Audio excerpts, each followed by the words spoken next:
Delhi Covid पे बात करने के लिए हमारे साथ अभी भारतीय जनता पार्टी के उपाध्यक्ष श्याम जाजू जी हैं। सर, दिल्ली में जिस तरह से कोरोना का ग्राफ अब कम होता जा रहा है, क्या मानते हैं क्या अमित शाह का हस्तक्षेप के कारण किया जा रहा है? दिल्ली के उप मुख्यमंत्री ने कहा था 31 तारीख को दिल्ली में 5.5 लाख पेशेंट होंगे, सब रास्ते बंद हो जाएंगे, अस्पताल में जगह नहीं मिलेगी, बेड्स नहीं रहेंगे, वेंटिलेटर नहीं रहेंगे, डॉक्टर स्टाफ भी हमारे पास नहीं है। इस प्रकार की युद्धजन्य स्थिति रहेगी। आतंक फैलाने का काम, दहशत फैलाने का काम दिल्ली सरकार ने किया।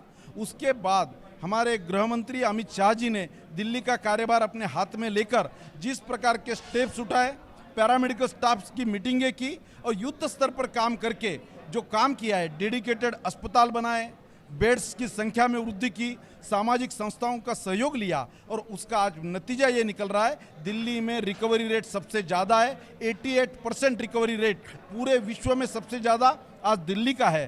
पैरामेडिकल स्टाफ को संसाधन देने का काम भी ये हमारी केंद्र सरकार ने किया है और इसका परिणाम है दिल्ली वालों को राहत देने का काम हमारे माध्यम से हुआ है। दिल्ली सरकार की तरफ से एक बयान भी जारी हो रहा है कि जो भी ये आंकड़े में कमी आ रही है, इस पे दिल्ली गवर्नमेंट खुद को श्रेय लेना चाहती है।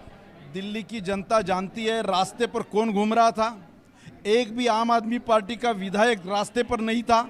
हमारे कार्यकर्ता रास्ते पर थे, राशन बांटा, किट बांटे, लोगों को मास्क बांटे, सैनिटाइजर बांटे, लोगों का प्रशिक्षण करने का काम हमने किया। और ऐसे संकट के समय हम केवल राजनीति नहीं करते, किसने काम किया है और किसने नहीं किया है दिल्ली की जनता अलर्ट है, समझदार है, वो जानती है काम किसने किया है। ये बालक राम अस्पताल में दीनदयाल कोविड सेंटर का आज उद्घाटन किया गया। हमारे साथ बात करने के लिए हैं नॉर्थ दिल्ली के महापौर जयप्रकाश जेपी जी। सर, ये जानना चाहेंगे यहाँ पे जो ये अभी कोविड सेंटर का जो कार्यक्रम किया गया, उद्घाटन किया गया, क्या यहाँ पे फैसिलिटीज़ है और यहाँ पे आने वाले लोगों को किस तरह की फैसिलिटीज़ मिलेगी? उत्तरी दिल्ली नगरम के अंतर्गत आने वाला बालक राम अस्पताल, जिसका नया भवन बन के तैयार है, जिसका जहाँ की 400 बेडों की व्यवस्था होगी, लेकिन हमने 100 बेड की दीनदयाल कोविड केयर सेंटर के नाम से आज मैंने 100 बेड की व्यवस्था की है। यहाँ पर हर बेड के साथ बाल्टी है, मग्गा है, सैनिटाइजर है, केटल है, अगर उसको गर्म पानी पीना है, सब व्यवस्थाएं हैं। उसका थर्मामीटर, स्कैनर है, बुखार चेक करने के लिए, ऑक्सीमीटर है, पल्स चेक करने के लिए, हर बेड के साथ अलग व्यवस्था की है। यहाँ पर ऑक्सीजन की व्यवस्था की है, अगर किसी को दिक्कत है तो ऑक्सीजन की व्यवस्था हो सके, ऐसी ही व्यवस्था खड़ी करके हमने ये बताया है कि नगर निगम कोविड के समय में, कोरोना संकट में दिल्ली के जनता के साथ कंधे से कंधा मिला के खड़ा है।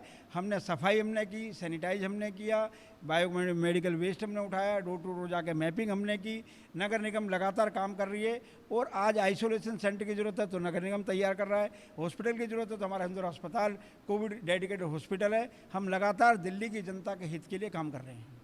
सर, अगर हम बात करें दिल्ली सरकार की, दिल्ली सरकार हर बार बयान ये दे रही है कि जो भी दिल्ली में कोविड को नियंत्रित किया जा रहा है उसमें दिल्ली सरकार का अहम रोल है, कंट्रोल हुआ है, इस पे क्या कहें?